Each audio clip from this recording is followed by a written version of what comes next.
Bismillahirrahmanirrahim. Assalamualaikum warahmatullahi wabarakatuh. Alhamdulillahirabbil alamin. Wassalatu wassalamu ala asrofil anbiya'i wal mursalin Sayyidina Muhammadin wa ala alihi wa ashabihi ajma'in. Amma ba'd. Pertama-tama, marilah kita panjatkan puja dan puji syukur kita terhadap Allah Subhanahu wa taala yang telah memberikan nikmat Islam, nikmat iman, dan nikmat sehat wal afiat. Salawat serta salam tak lupa terunturkan kepada junjungan kita baginda Nabi besar Muhammad sallallahu alaihi wasallam.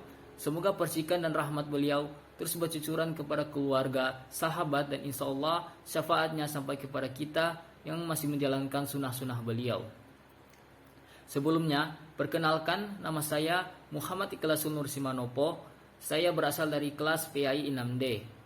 Pada kesempatan kali ini, saya akan menjelaskan materi tentang Makkiyah dan Madaniyah.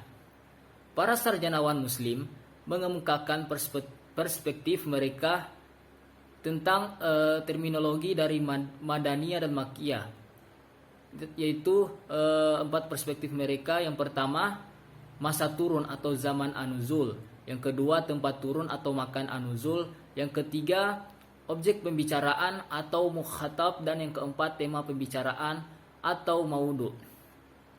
Yang pertama, dari perspektif masa turun atau zaman an-nuzul, mereka mendefinisikan kedua terminologi yaitu Makkiyah dan Madaniyah.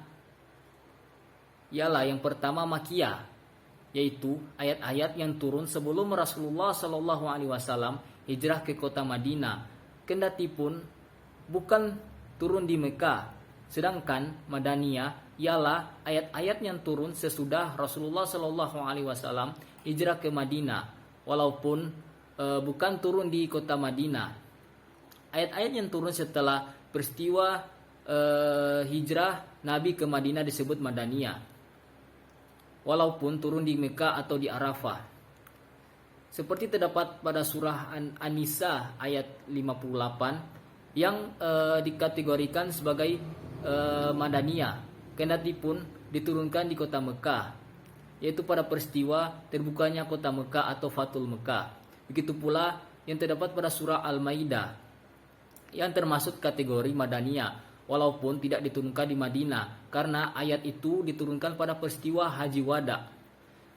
Yang kedua, dari perspektif tempat turun atau makan an-nuzul, mereka mendefinisikan kedua terminologi tersebut. Yang pertama, Makkiyah adalah ayat-ayat yang turun di kota Mekah dan sekitarnya, seperti di Mina, Arafah, dan Hudaybiyah. Sedangkan Madaniyah adalah ayat-ayat yang turun di Madinah dan sekitarnya, seperti di Uhud, Quba, dan Sul'ah. Terdapat kelemahan dari pendefinisian di atas, sebab terdapat ayat-ayat tertentu yang tidak diturunkan di Mekah dan di Madinah maupun di sekitarnya. Misalnya pada surah At-Taubah ayat 42 yang diturunkan di Tabuk. Lalu ada surah Az-Zukhruf ayat 45 yang diturunkan di tengah perjalanan antara Mekah dan Madinah. Jadi kedua ayat tersebut jika melihat definisinya tidak dapat dikategorikan ke dalam ayat Makkiyah maupun Madaniyah. Lalu yang ketiga, dari objek pembicaraan atau mukhatab, mereka mendefinisikan kedua terminologi tersebut, yaitu Makkiyah adalah ayat-ayat yang menjadi kitab bagi orang-orang Mekah, sedangkan Madaniyah ayat-ayat menjadi kitab bagi orang-orang Madinah. Pendefinisian tersebut mereka rumuskan berdasarkan asumsi mereka bahwa kebanyakan ayat-ayat Al-Quran yang diawali dengan ungkapan Ya Ayuhan Nas menjadi kriteria atau tergolong surah atau ayat Makkiyah. Lalu ungkapan yang diawali dengan Ya Ayyuhallazi merupakan kategori atau kriteria dari Madaniyah. Namun tidak selamanya asumsi itu benar, sebab pada surah Al-Baqarah misalnya pada ayat 2 termasuk kategori Madaniyah, padahal di dalamnya terdapat salah satu ayat yaitu ayat 21 dan ayat 168 yang dimulai dengan ungkapan Ya Ayyuhan Nas. Lagi pula banyak ayat-ayat Al-Quran pula yang tidak dimulai dengan dua ungkapan yaitu Ya Ayyuhan Nas dan Ya Ayyuhallazina. Yang keempat, dari tema pembicaraan atau maudu. Mereka mendefinisikan kedua terminologi tersebut lebih terinci. Kendati pun mengunggulkan pendefinisian Makkiyah dan Madaniyah dari perspektif masa turun. Mereka melihat komponen-komponen serupa dalam 3 pendefinisian. Pada ketiga versi itu terkandung komponen masa, tempat, dan orang. Buktinya terdapat pada surah Al-Mumtahanah ayat 60. Bila dilihat dari perspektif tempat turun, surah ini termasuk atau tergolong surah Madaniyah karena diturunkan sesudah peristiwa hijrah.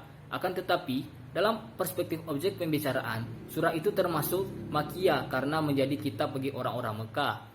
Oleh karena itu, para sarjanawan muslim tersebut memasukkan surah itu ke dalam ayat-ayat yang diturunkan di Madinah, sedangkan hukumnya termasuk ayat-ayat yang diturunkan di Mekah.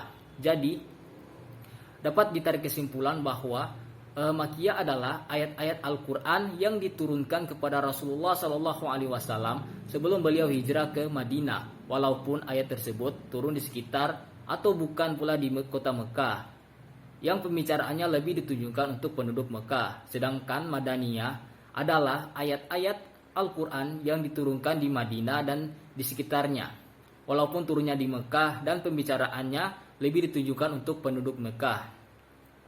Selanjutnya, ciri-ciri dari ayat Makkiyah dan Madaniyah. Yang pertama, ciri-ciri dari Makkiyah, ayat-ayatnya pendek dan surah-surahnya pendek. Seperti terdapat pada Quran surat Anas, Al-Ikhlas, Al-Falaq, Al-Lahab, dan lain sebagainya. Lalu yang kedua, mengandung seruan pokok-pokok beriman kepada Allah, hari akhir, dan menggambarkan keadaan surga dan neraka. Lalu ada mendebat orang-orang yang musyrik dan menerangkan kesalahan-kesalahan pendirian mereka. Seperti terdapat pada Quran surat Al-Kahfi ayat 102-108. Ciri dari surah atau ayat Madaniyah, yang pertama itu surah-suratnya panjang, sebagian ayatnya pun panjang serta jelas menerangkan hukum. Seperti terdapat pada Quran surah Al-Baqarah. Itu surah dan ayatnya panjang dan di dalamnya terdapat hukum haji, umroh, qisas, hukum merubah kitab-kitab Allah, hukum haid, idah, hukum bersumpah, hukum jarak dan judi, hukum arak dan judi. Lalu yang kedua, ciri-ciri dari Madaniyah yaitu menjelaskan keterangan-keterangan dan dalil-dalil yang menunjukkan kepada hakikat-hakikat keagamaan. Itulah penjelasan singkat materi tentang Makkiyah dan Madaniyah dari saya. Lebih kurangnya saya mohon maaf. Billahi taufik wal hidayah. Wassalamualaikum warahmatullahi wabarakatuh.